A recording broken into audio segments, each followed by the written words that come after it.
On May the 25th, 1720, the Roi Saint-Antoine entered the port of Marseille, carrying a cargo of cotton and silk from North Africa. 2 of the crew were carrying something else: the bubonic plague.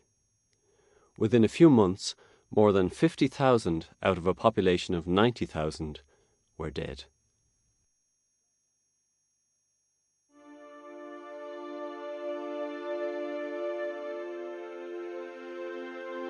Civilization in Western Europe emanated from Marseille, when settlers from Phocaea in Greece arrived there about 600 BC. In those 25 centuries, this great seaport had never seen calamity on such a scale as the plague of 1720. At one stage, 2,000 unburied bodies lay stretched out between the cathedral and the water. Touching them was too risky.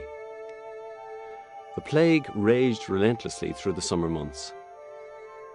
Anne Madeleine Remusat, a saintly nun in the local visitation monastery, convinced the Archbishop Henri de Belsunce that it would stop if he consecrated the city to the Sacred Heart of Jesus.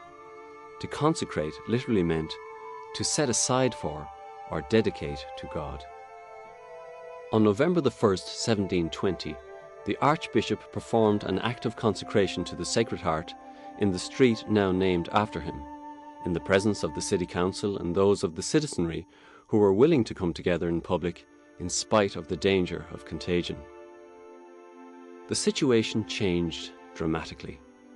The plague ended abruptly. The city authorities promised to commemorate this act in perpetuity. When they reneged on this promise a few years later, the plague began again. Suitably chastened and now conscious that consecration is not something lightly undertaken, they renewed their commitment and the plague again ceased. The original promise had been kept, culminating in the building of this Basilica of the Sacred Heart after the Second World War, over 200 years later. The history of Sacred Heart devotion, from its origins on Calvary and its flowering in France, are recorded in the art and decor of the Basilica.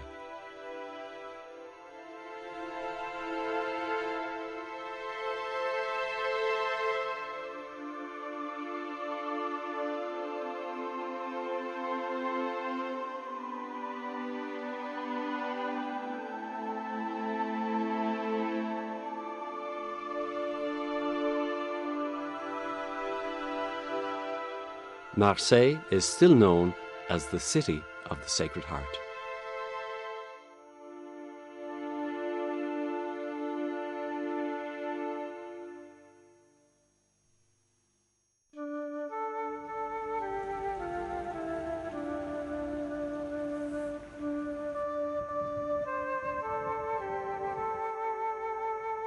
It was a little-known town in the Charolais area of France, Paray-le-Monial, that became the cradle of devotion to the Sacred Heart in modern times. Every year, hundreds of thousands of people from all over the world come here on pilgrimage. The inspiration for this was a series of events that took place here in this church between 1673 and 1690, several decades before the plague in Marseille.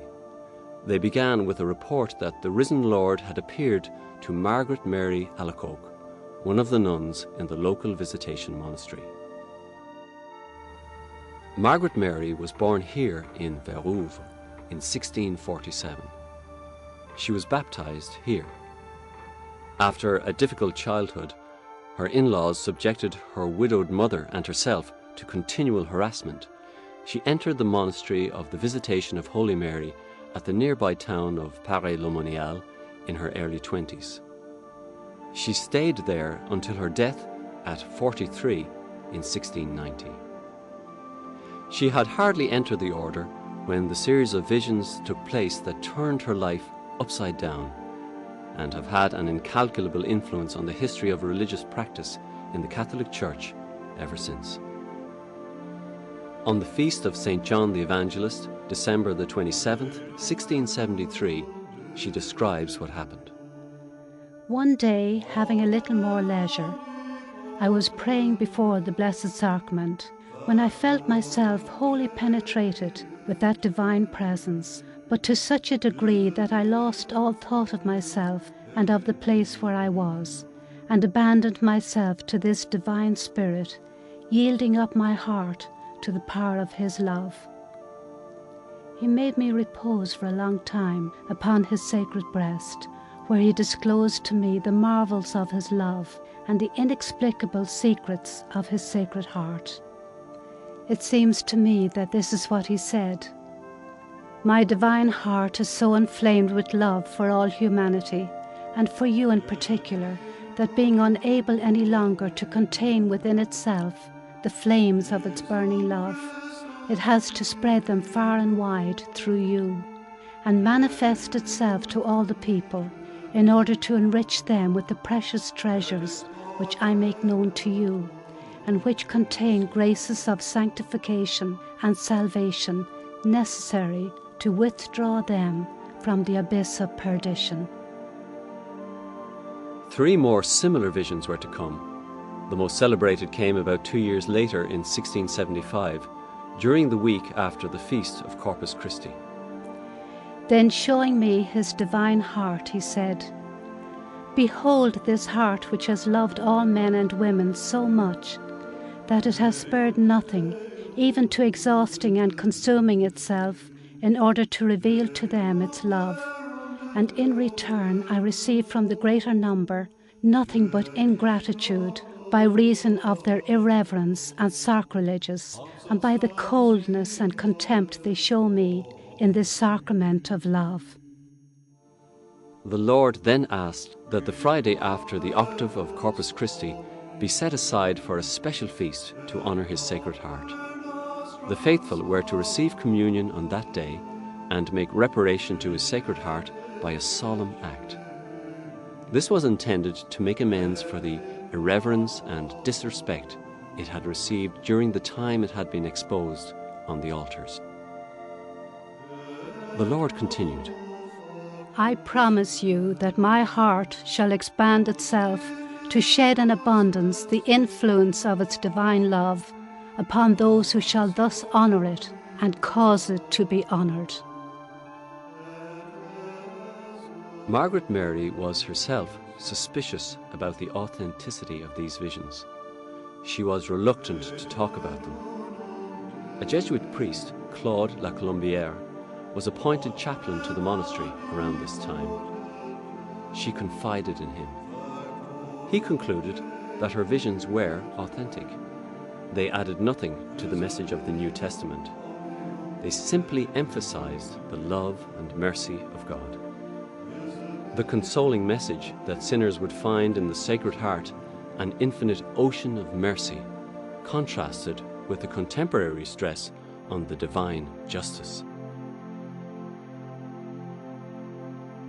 As a consequence of the revelations, Margaret Mary and Claude did something on June the 21st, 1675, which was a new departure in the Church. Together, they consecrated themselves to the Sacred Heart at the express wish of Jesus Himself. Until then, people did not consecrate themselves any more than they baptized themselves. In the New Testament, the only instance of self-consecration is that of Jesus at the Last Supper. In subsequent centuries, the consecration of persons was an episcopal prerogative, not a personal initiative. Only a bishop consecrated a virgin, a king, or another bishop.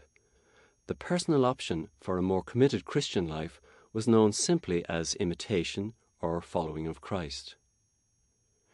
This act of consecration of Margaret Mary and Claude not only inspired the Bishop of Marseille during the plague 45 years later, it was to inspire countless individuals, families, congregations, cities, and countries to something similar in centuries to come. Within months, Claude was appointed chaplain to the Duchess of York, Mary of Modena, later Queen of England, at the Palace of St. James, London. Here, in the Queen's Chapel, he preached the substance of the devotion as he had learned it from Margaret Mary, but carefully avoided any public reference to her or the recent events at Paris. Later, he was falsely accused of complicity in the Titus Oates plot, imprisoned and then deported to France. Diplomatic immunity saved his life. He died in this room in Paris in 1682.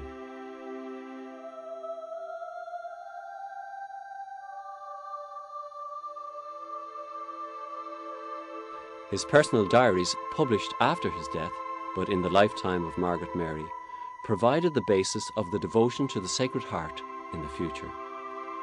Margaret Mary intimated to those around her that the devotion would only begin to flourish after her death.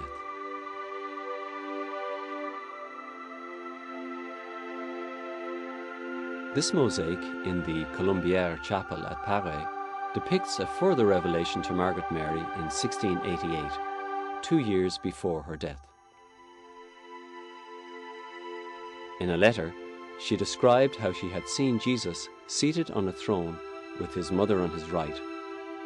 Before him were St. Francis de Sales, founder of the Visitation Order, Claude la Colombière, now dead 6 years, a number of Fathers of the Society of Jesus and Sisters of the Visitation, known for their devotion to the heart of Christ.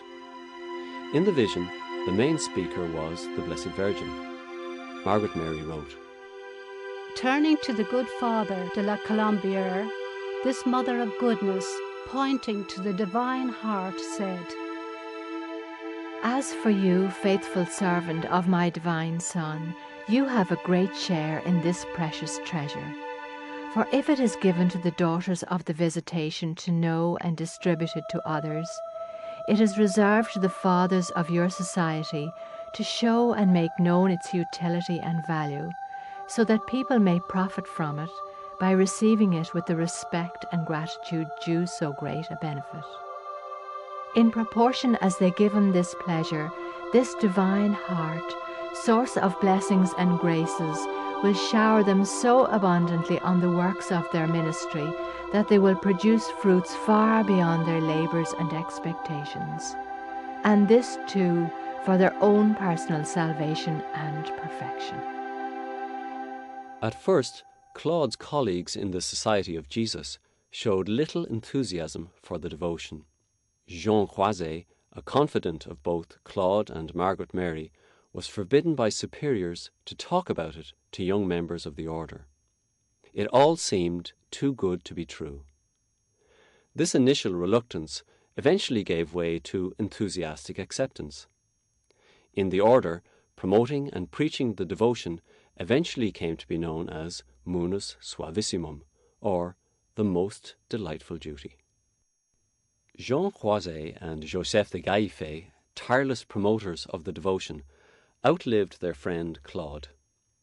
Croiset wrote the biography that cleared the way for the canonization of Margaret Mary, and de Gallifet's writings led to the eventual establishment of the Feast of the Sacred Heart, asked for by Jesus himself.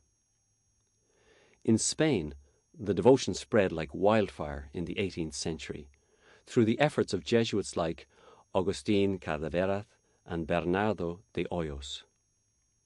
From Spain, it spread quickly to South America, where it was to play an extraordinary role in the popular religion, especially in the 20th century. The call to spread the devotion, initially addressed to Visitation nuns and Jesuit priests, is understood as applying to any man or woman of goodwill who wants to spread devotion to the Saviour of all humanity. Margaret Mary was canonized on May 13th, 1920 by Benedict XV, and Claude on May 31st, 1992 by John Paul II. So, why devotion to a heart?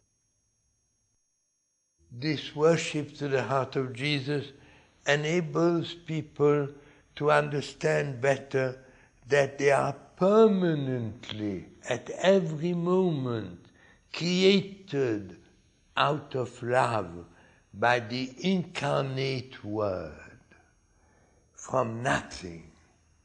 And it enables them to understand also better that Christ, in all the tabernacles of the world, is constantly praying for them, and that Christ is desirous on the day of their death and on the day of universal judgment to reward them for all the good which under the inspiration of His Holy Spirit they have done during their earthly lives.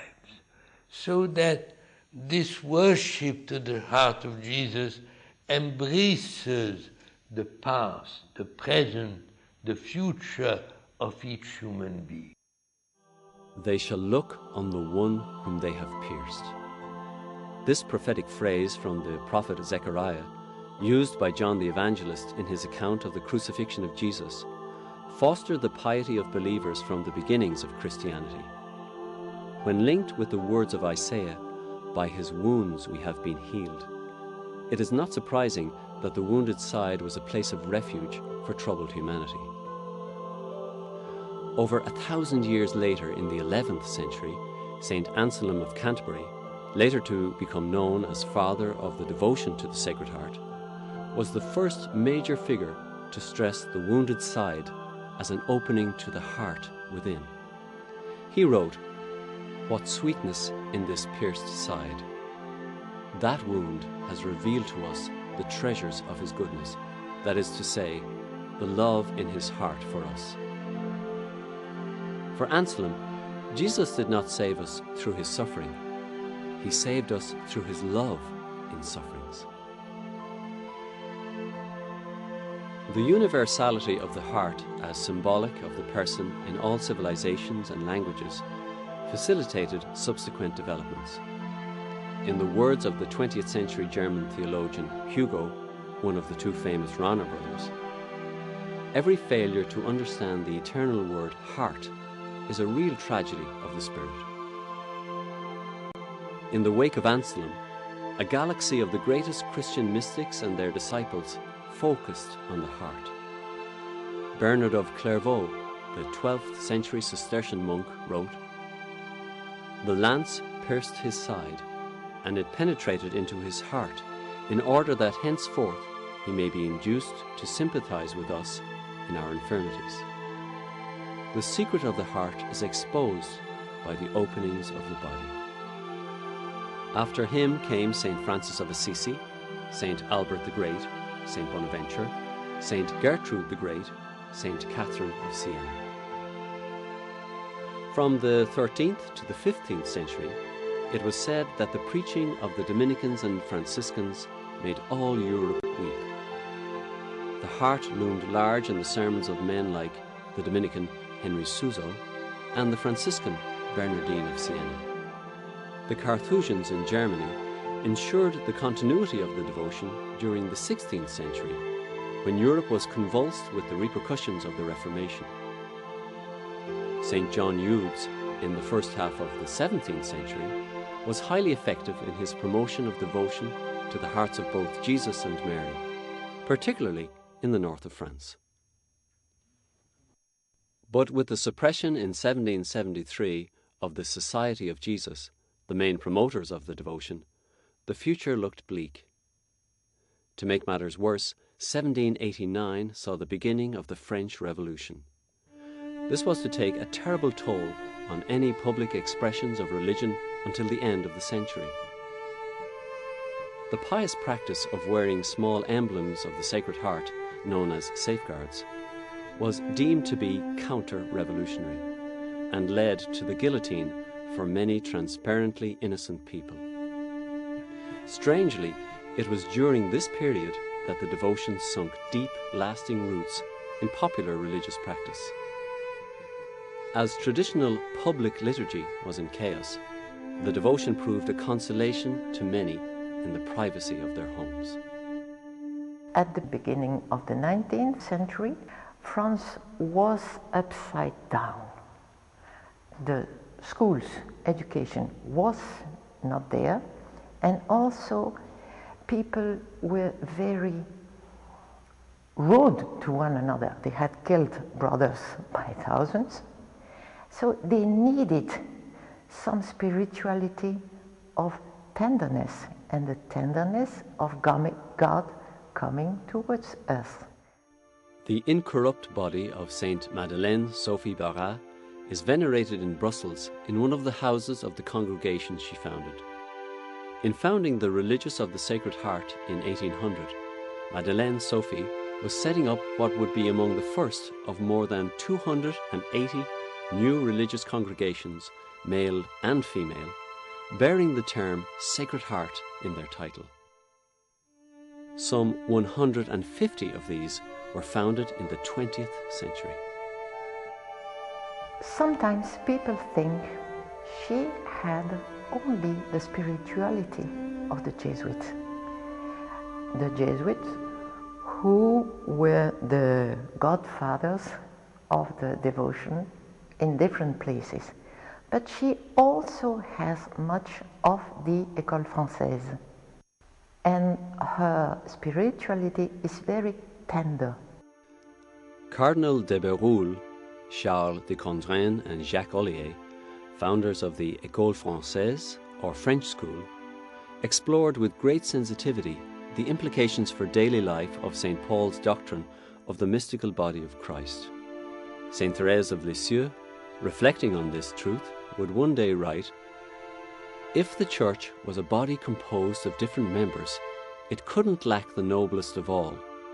It must have a heart, and a heart burning with love."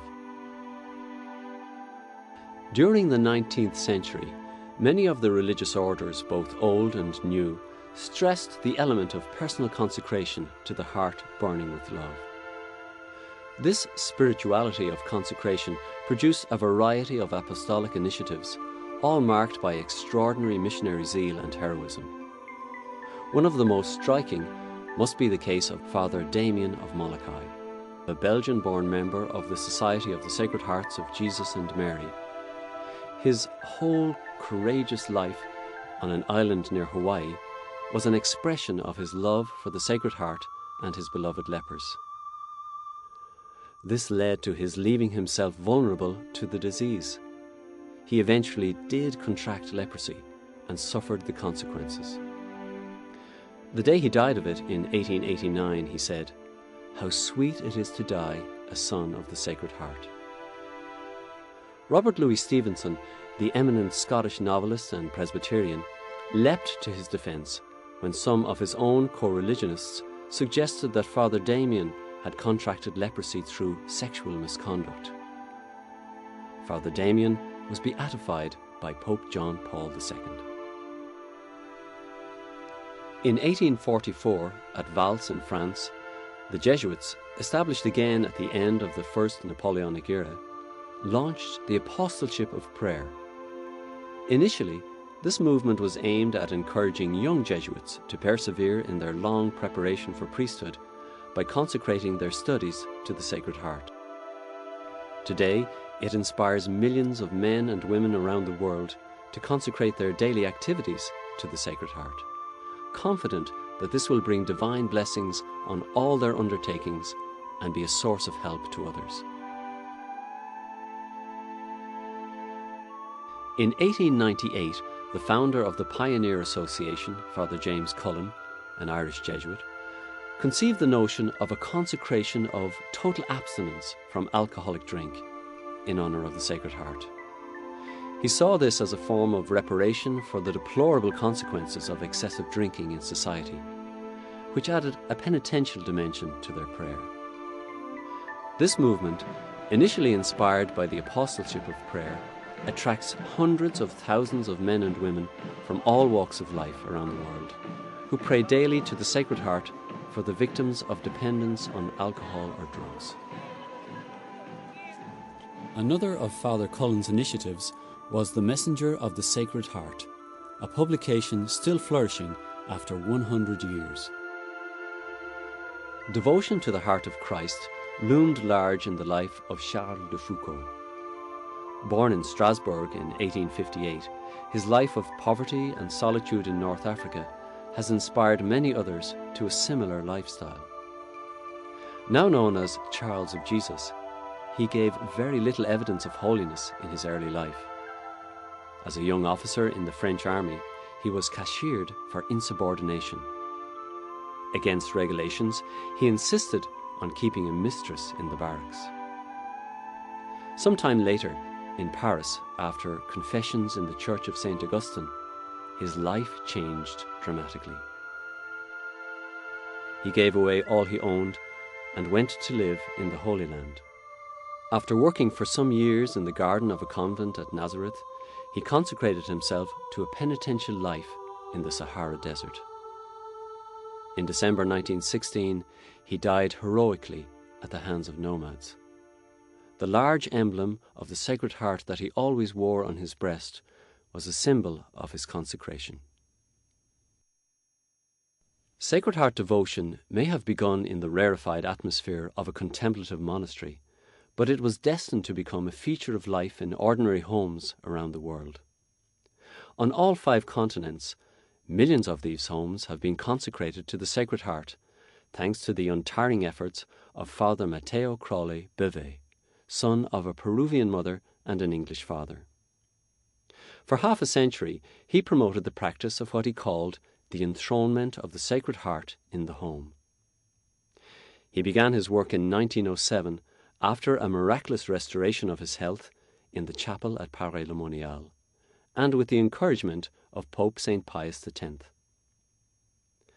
A member of the same congregation as Damien of the lepers, Father Matteo carried on his punishing schedule of travel and preaching in several languages with heroic dedication until his death in 1960. In the mural behind the main altar in the Visitation Chapel at Paray, Charles of Jesus and Father Matteo are the only 20th century personalities featured among the great lovers of the Sacred Heart of earlier centuries. After the original revelations to Margaret Mary, the mills of God ground very slowly. It was nearly 2 centuries before the divine request to Margaret Mary for a special feast day was realized. On August the 23rd, 1856, Pius IX extended the Feast of the Sacred Heart to the Universal Church. This led to the extraordinary growth in the practice of the devotion. Many churches around the world were dedicated to the Sacred Heart. An extension of this was the desire of a number of Catholic countries to consecrate themselves to the Sacred Heart.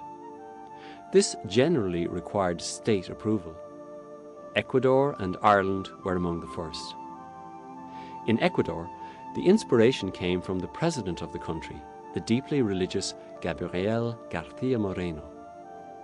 Not long afterwards, he paid for it with his blood. He was assassinated on leaving the cathedral in Quito on the first Friday of August 1875, where he had been making his customary monthly hour before the Blessed Sacrament, in honour of the Sacred Heart. In Ireland in 1873, a period when there was no independent national government, the bishops, with the enthusiastic support of the people, took it upon themselves to consecrate their country to the Sacred Heart. In France, such a public act required some form of official state approval. Following defeat in the Franco-Prussian War in 1870, experienced as a period of national humiliation, a number of the deputies of the National Assembly consecrated their nation to the Sacred Heart in a ceremony at Paray-le-Monial.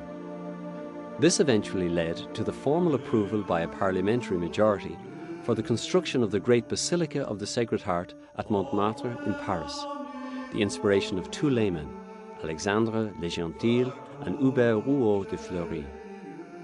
The towering white edifice, one of the best-known landmarks in the world, originally represented a French desire to commit themselves more authentically to their Christian vocation. By the time it was actually consecrated, half a century later, in 1919, the Basilica had come to represent the importance of prayer and penance, not only for France, but for the whole world. Jesus taught his disciples to pray, but he also stressed the need for penance. Unless you do penance, you will likewise perish.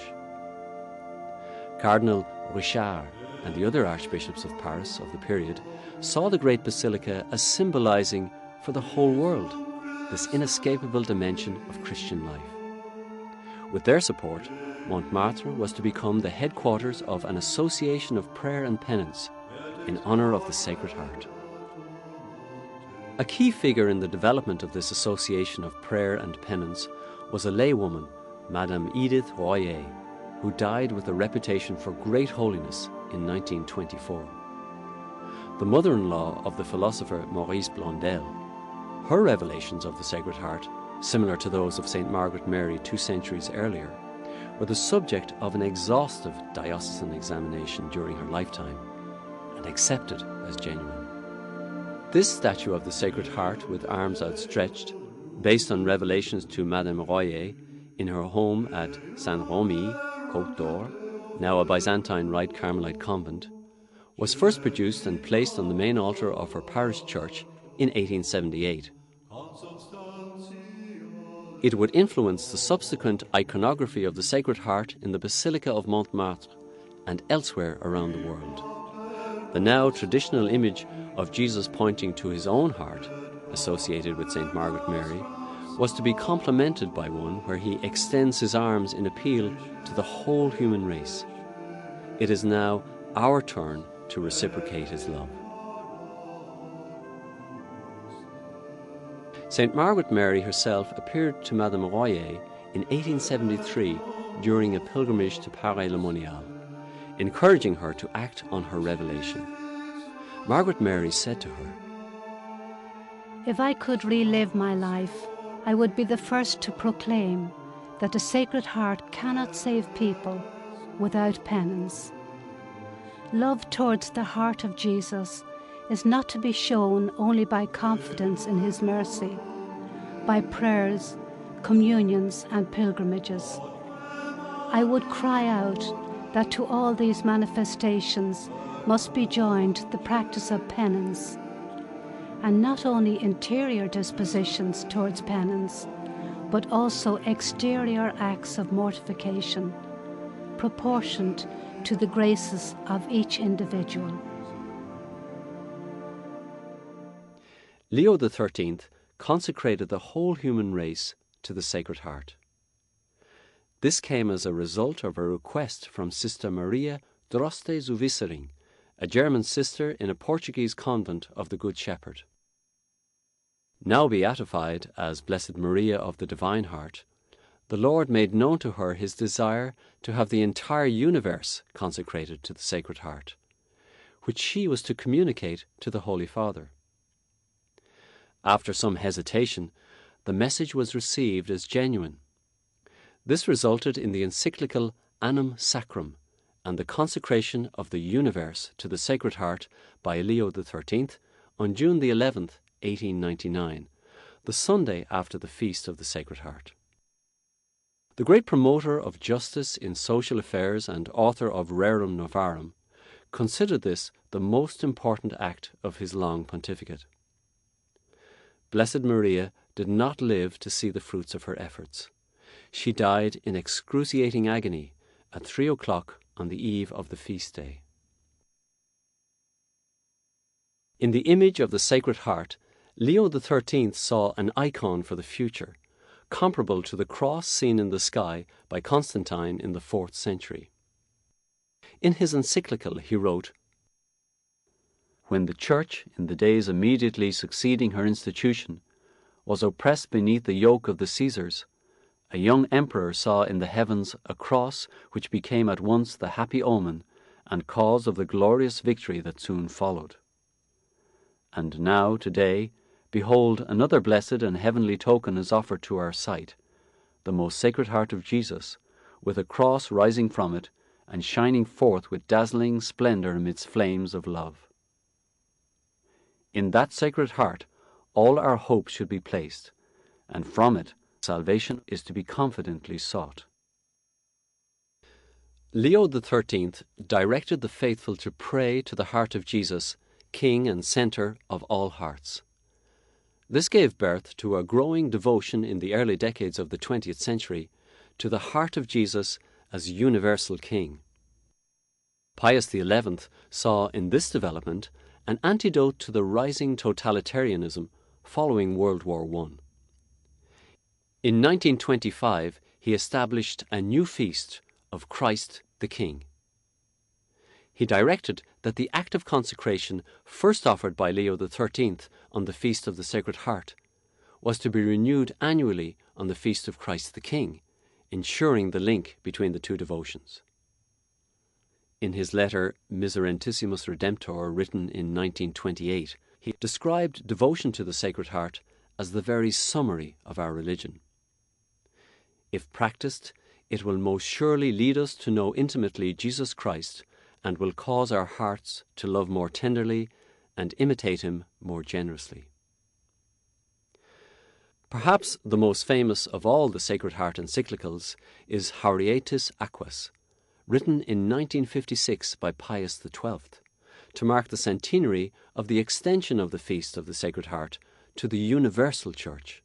In this encyclical he writes, "It is altogether impossible to enumerate the heavenly gifts which devotion to the Sacred Heart of Jesus has poured out on the souls of the faithful, purifying them, offering them heavenly strength, rousing them to the attainment of all virtues." Pope John XXIII, in an entry in his journal December 1903, writes, "Every time I hear anyone speak of the Sacred Heart of Jesus or of the Blessed Sacrament, I feel an indescribable joy.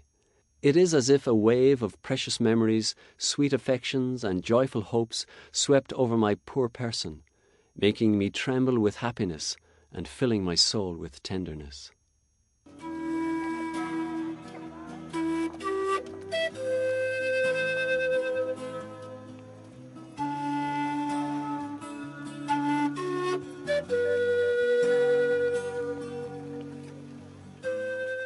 At the end of the Mass each Sunday, when I speak a little bit with people who are here, there are people who come from every part of the world, and I'm very pleased to welcome them just a while, to speak to them. And it's true that everybody here feels like at home. Everybody, from South America, Australia, Irish people. For me, it's something I'm still discovering Sunday after Sunday. It's a grace for me. I hope it's also something pleasant for people who come here. I think so.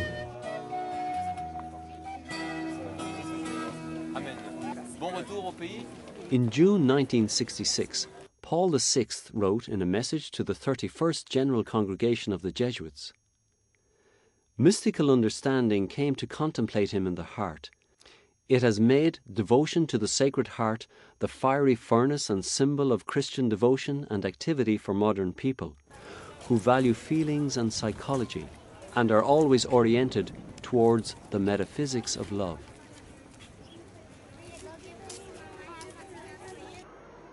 After the attack on his life in 1981, the first thing Pope John Paul II did on recovering consciousness after surgery was to ask all those around to join him in singing the Litany of the Sacred Heart.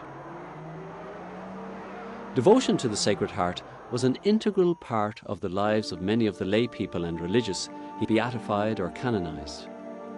In the case of at least 35 of them, devotion to the Sacred Heart was the main characteristic of their religious practice. Among these is the first person canonized in the new millennium, Saint Faustina Kowalska.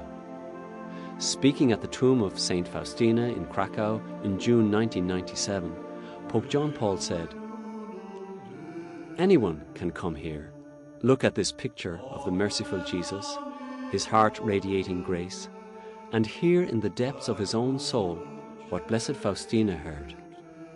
Fear nothing, I am always with you."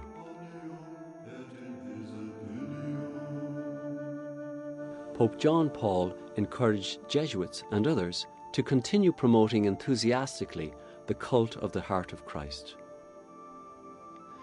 "I desire that you pursue with persevering action the spread of the genuine cult of the Heart of Christ, and that you be always ready to lend effective help to my brothers in the episcopate in order to promote this cult everywhere, taking care to find means most appropriate to present it and put it into practice, so that people of today, with their mentality and their sensitivity, may find in it the true response to their questions and expectations."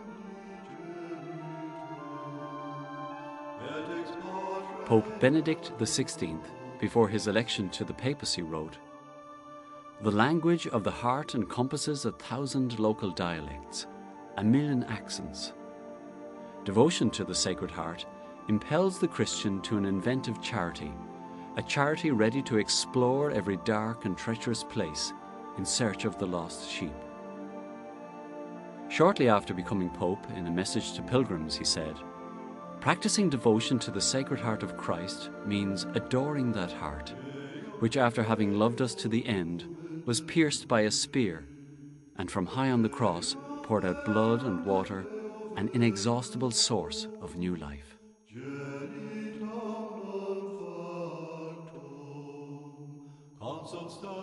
The late Father Pedro Arrupe, a native of the Basque country and a former Superior General of the Society of Jesus, had personal experience of some of the great tragedies of the 20th century, both in the East and West. During his student days, he experienced the trauma of the Spanish Civil War, and as a priest was living in Hiroshima, 5 miles from the epicenter of the explosion, the day the atomic bomb fell. Although his community house was structurally damaged, no one was injured. Within hours, he and his companions had organized first aid for the victims. Some years later, shortly before succumbing to the stroke that left him severely incapacitated for the last 9 years of his life, he had this to say: "If you want my advice, I would say to you, after 54 years of living in the Society of Jesus and almost 16 years as its general, that there is a tremendous power latent in this devotion to the heart of Christ. Each one of us should discover it for himself, if he has not already done so, and then, entering deeply into it, apply it to his personal life in whatever way the Lord may suggest and grant. There is here an extraordinary grace that God offers us."